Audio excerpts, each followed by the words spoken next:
Hello everyone, welcome to my channel. तो आज उत्तराखंड की वैकेंसी है, जो पूरा नाम वैकेंसी का है Uttarakhand cooperative bank recruitment.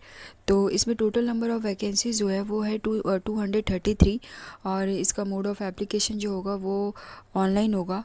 Online registration date जो है 1 अप्रैल को स्टार्ट हो गई है, और इसका आखिरी डेट अगर हम बात करें तो 30 अप्रैल तक आप इसके लिए फॉर्म भर सकते हो। ठीक है। अब जानते हैं सिलेक्शन प्रोसेस क्या है। तो सिलेक्शन प्रोसेस बस यहाँ पे 3 प्रक्रिया है। ठीक है। मतलब यहाँ पे कहने की बात है कि सिंगल एग्ज़ाम से समझ लो, आपको मेंस नहीं देना है। यहाँ पे बस एक ही एग्ज़ाम देना और आपका सिलेक्शन हो जाता है। अगर आप इसको क्वालिफाई करते हो तो बस ख़त्म एग्ज़ाम। इसमें ना ही आपका मेंस है और ना ही इंटरव्यू है, single exam, you can say that. तो चलिए, सबसे पहले होना है आपका रिटन एग्ज़ाम, उसके बाद डॉक्यूमेंट वेरिफिकेशन होगा, और आखिरी में मेडिकल एग्जामिनेशन होंगे। ठीक है। सैलरी की बात करें तो वो पोस्ट के हिसाब से है। ठीक है। जॉब लोकेशन जो होंगे उत्तराखंड होंगे, और उत्तराखंड के डिस्ट्रिक्ट में आपका जॉब लोकेशन दिया जाएगा। ऑफिशियल वेबसाइट आपको पता होगा इसका, मैं बता देती हूँ, cooperative.uk.gov.in।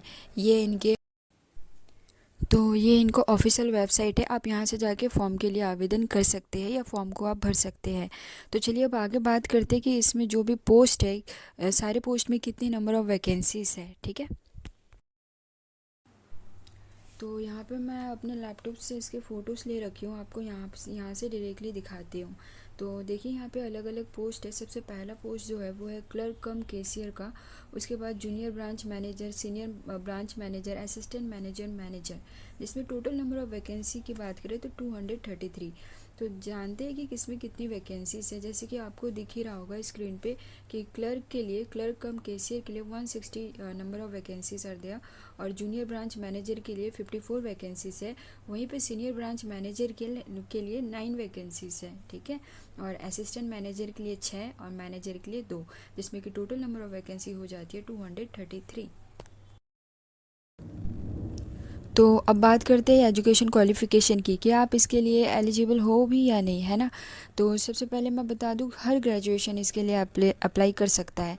तो चलिए सबसे पहले बात करते हैं वो 3 पोस्ट की, क्लर्क कम कैशियर, जूनियर ब्रांच मैनेजर और सीनियर ब्रांच मैनेजर। ये तीनों के लिए सेम क्राइटेरिया है। मतलब अगर आपके पास 6 मंथ कंप्यूटर सर्टिफिकेट है, 6 मंथ का कोई भी कंप्यूटर सर्टिफिकेट है 6 मंथ वाला, और आपने ग्रेजुएशन कर रखा है किसी भी डिसिप्लिन से, किसी भी स्ट्रीम से, चाहे आपने बीए कर रखा हो, बीकॉम कर रखा हो, या बीएससी। ठीक है। किसी भी स्ट्रीम से अगर आपके पास ग्रेजुएशन कर रखा है आपने, तो आप इसके लिए एलिजिबल हो जाते हो। किसी भी एक मान्यता क्या कहते हैं, यूनिवर्सिटी से होनी चाहिए बस। ठीक है। तो समझ में आ गया। क्लर्क कम कैशियर, जूनियर ब्रांच मैनेजर और सीनियर ब्रांच मैनेजर के लिए क्या क्या हमें चाहिए। 6 मंथ कंप्यूटर सर्टिफिकेट होना चाहिए और ग्रेजुएशन होनी चाहिए आप किसी भी डिसिप्लिन से। फिर बात करते हैं असिस्टेंट मैनेजर के लिए। असिस्टेंट मैनेजर के लिए थोड़ा कुछ ज़्यादा मांगा गया है। असिस्टेंट मैनेजर और मैनेजर दोनों के लिए सेम है यहाँ पे। ठीक है।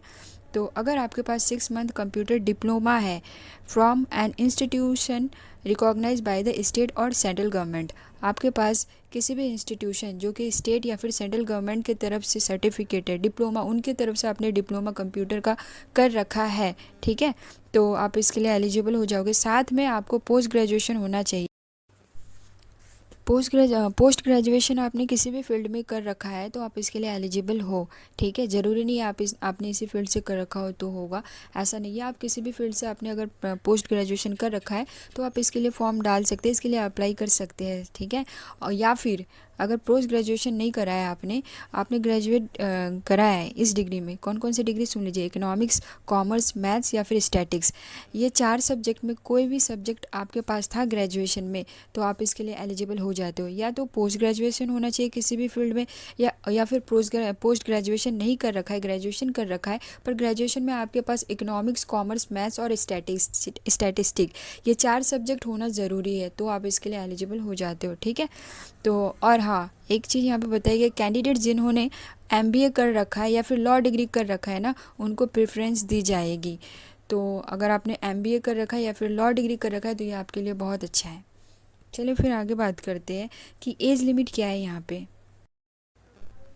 तो यहाँ पे जो आपका मिनिमम एज है ना, 21 साल के आप होना ज़रूरी है यहाँ पे। अगर आप 21 साल से नीचे है तो आप इसके लिए अप्लाई नहीं कर सकते। ठीक है।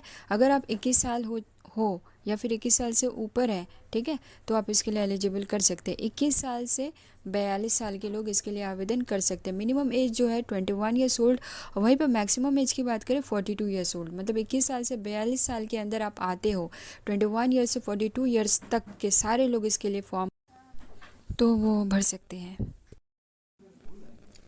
फिर अब जानते हैं यहाँ पे जो भी एप्लीकेशन फ़ीस है उसकी बात कर लेते हैं। तो अगर आप ST SC PWD से है तो आपके लिए एप्लीकेशन फ़ीस जो है 750 है। वहीं अगर आप जनरल है तो आपके लिए ये फॉर्म फ़ीस 1000 रुपये है, ठीक है। जनरल वालों के लिए 1000 रुपये है और SC ST PWD वालों के लिए 750 है। अब आगे जानते हैं कि हमारा जो भी यहाँ पे इस फॉर्म के लिए जो भी सब्जेक्ट है, आई मीन सिलेबस है, वो क्या क्या है वो भी जान लेते हैं। तो सबसे पहले बात करते हैं एग्ज़ाम पैटर्न असिस्टेंट मैनेजर और मैनेजर पोस्ट के लिए। तो यहाँ पे जो सब्जेक्ट है financial awareness, reasoning, computer knowledge, English language, maths और हिंदी लैंग्वेज, ये कुछ सब्जेक्ट है, ठीक है। अब देखो फाइनेंशियल अवेयरनेस के लिए टोटल नंबर ऑफ क्वेश्चन 60 है, मार्क्स 60 के, मतलब एक क्वेश्चन एक नंबर के होंगे और इसके लिए टाइम रखा गया है। जैसे हर सब्जेक्ट के लिए अलग अलग टाइम है। फाइनेंशियल अवेयरनेस के लिए आपको 20 मिनट दिया जाएगा जिसमें टोटल नंबर ऑफ क्वेश्चन 60 होगा और मार्क्स 60। वहीं पे रीजनिंग के लिए आपको टोटल टाइम 30 मिनट्स मिलेगा रीजनिंग करने के लिए। टोटल नंबर ऑफ क्वेश्चन जो होगा वो 40 होगा और मार्क्स जो होंगे वो 40 होंगे, ठीक है। कंप्यूटर के लिए 20 क्वेश्चन होंगे जो कि 20 नंबर के होंगे। इसके लिए सबसे कम समय मिलेगा आपको 10 मिनट। इंग्लिश और हिंदी दोनों के लिए सेम होने वाला है, 20 क्वेश्चन 20 नंबर के, और इसके लिए 15 मिनट दिया जाएगा। वहीं पे क्वांटिटेटिव एप्टीट्यूड के लिए आपको 40 क्वेश्चंस होंगे जो कि 40 नंबर के होंगे और 30 मिनट मिलेंगे इसके लिए, ठीक है। फाइनेंशियल अवेयरनेस के लिए 60 क्वेश्चन 60 नंबर के जिसके लिए 20 मिनट दिए जाएंगे। और वहीं रीजनिंग क्वान्टिटेटिव एप्टीट्यूड जो होंगे वो 40 क्वेश्चन 40 नंबर के 30 मिनट, बाकी ये इंग्लिश हिंदी जो है 15 मिनट दिया जाएगा इन दोनों के लिए। जिसमें टोटल नंबर ऑफ क्वेश्चन जो है 200 है और 200 मार्क्स है, और टोटल आपका टाइम ड्यूरेशन जो है इसमें 120 मिनट, मतलब 2 घंटा आपको दिया जाएगा इस सब्जेक्ट के लिए, ठीक है। अब दूसरे पोस्ट के लिए बात करते हैं। अब बात करते हैं यहाँ पे क्लर्क या फिर कैशियर पोस्ट के लिए। जो सबसे पहला सब्जेक्ट है इसमें जनरल फाइनेंशियल अवेयरनेस के लिए, जिसमें टोटल नंबर ऑफ क्वेश्चन 60 होंगे, मार्क्स 60, ड्यूरेशन यहाँ पे टाइम का 20 मिनट्स। वहीं पे रीजनिंग के लिए 40 क्वेश्चन 40 मार्क्स के और 30 मिनट्स यहाँ मिल जाएगा। सेम वही कंप्यूटर के लिए यहाँ 20 क्वेश्चन है और 20 नंबर के जिसके लिए टाइम ड्यूरेशन 10 मिनट्स है। इंग्लिश और हिंदी दोनों यहाँ पे भी सेम है, ठीक है। 20 क्वेश्चंस होंगे 20 मार्क्स के और 15 मिनट मिलेंगे। वहीं पे हम न्यूमेरिकल एबिलिटी की बात करें, मतलब मैथ्स की बात करें, तो 40 क्वेश्चन होंगे 40 नंबर के और यहाँ पे आपको 30 मिनट दिया जाएगा। सेम पैटर्न जैसे पहले वाले हमने बात करें वैसे इसका भी सेम ही है, ठीक है। अब बात करते हैं दूसरे पोस्ट के लिए जो हमारा क्या है, सीनियर ब्रांच मैनेजर पोस्ट है ना, उसकी बात करते हैं। फिर बात कर ले अब सीनियर ब्रांच मैनेजर पोस्ट के लिए। तो यहाँ पे देखिए सिलेबस सेम टू सेम जैसे पहले दूसरे का अभी बताया हमने आपको, सेम वैसा इनका भी है, बस यहाँ पे थोड़े से चेंजेस करे गए हैं। जैसे कि फाइनेंशियल अवेयरनेस जो है इसके लिए टोटल क्वेश्चन यहाँ भी 60 है, 60 मार्क्स के है, बस टाइम ड्यूरेशन बदलाव हो गए। टाइम ड्यूरेशन यहाँ पे 25 मिनट, पहले वाले में कितना था, शायद पहले वाले में 20 मिनट था, है ना, यहाँ पे 25 मिनट। यहाँ पे हर जगह आपको थोड़ा सा ज़्यादा टाइम देखने को मिलेगा और क्वेश्चन भी ज़्यादा होंगे। जैसे रीजनिंग और क्वांटिटेटिव एप्टीट्यूड पहले 2 पोस्ट जो थे हमारे वहाँ पे 40 क्वेश्चन पूछा जा रहा था, पर यहाँ पे 50 क्वेश्चन पूछा जाएगा 50 नंबर का, और टाइम ड्यूरेशन भी बढ़ाया गया है। वहाँ पे 30 मिनट दिया जा रहा था, यहाँ पे 35 मिनट्स, मतलब 35 मिनट आपको मिलेंगे, ठीक है। रीजनिंग और क्वांटिटेटिव के लिए 50 मिनट, सॉरी 50 क्वेश्चन होंगे जो टाइम ड्यूरेशन 35 मिनट्स है, ठीक है। इंग्लिश और हिंदी के लिए यहाँ पे, यहाँ ये हिंदी नहीं है, सॉरी यहाँ पे बस इंग्लिश है, आपके 20 नंबर होंगे, ठीक है, क्वेश्चन के, और 20 मार्क्स के होंगे जिसके लिए टाइम ड्यूरेशन 15 मिनट है। ये सेम है। कंप्यूटर नॉलेज के लिए 20 क्वेश्चन होगा यहाँ पे और 10 मिनट दिया जाएगा, ये भी सेम है, ठीक है। इंग्लिश का सेम है, कंप्यूटर का सेम है, बस रीजनिंग और क्वांटिटेटिव एप्टीट्यूड में चेंजेस है। 50 क्वेश्चन होंगे 50 नंबर का और टाइम जो है 35 मिनट्स का होगा। टोटल नंबर ऑफ क्वेश्चन यहाँ भी 200 होगा और टोटल नंबर ऑफ मार्क्स भी 200 और टाइम भी 2 घंटे, ठीक है। अब जूनियर ब्रांच मैनेजर पोस्ट की भी बात कर लेते हैं। तो इस पोस्ट की अगर बात करें तो यहाँ पे भी सेम टू सेम वैसा ही सिलेबस है जैसे पहले सबसे पहले वाला 2 बताई, सेम वैसा ही है।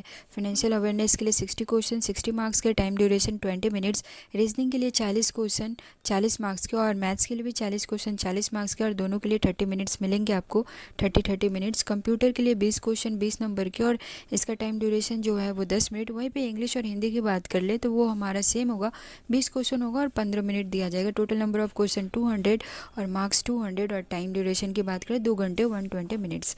क्लियर है यहाँ तक सब कुछ, है ना। चलिए फिर यहीं तक रहा आज का ये। अगर तभी कोई दिक्कत है तो आप मुझे कमेंट में पूछिए। अगर आप चाहते हो कि ऐसी अपडेट्स आपको मिलती रहे then please do subscribe my channel and bell icon को प्रेस कर देना। Thank you.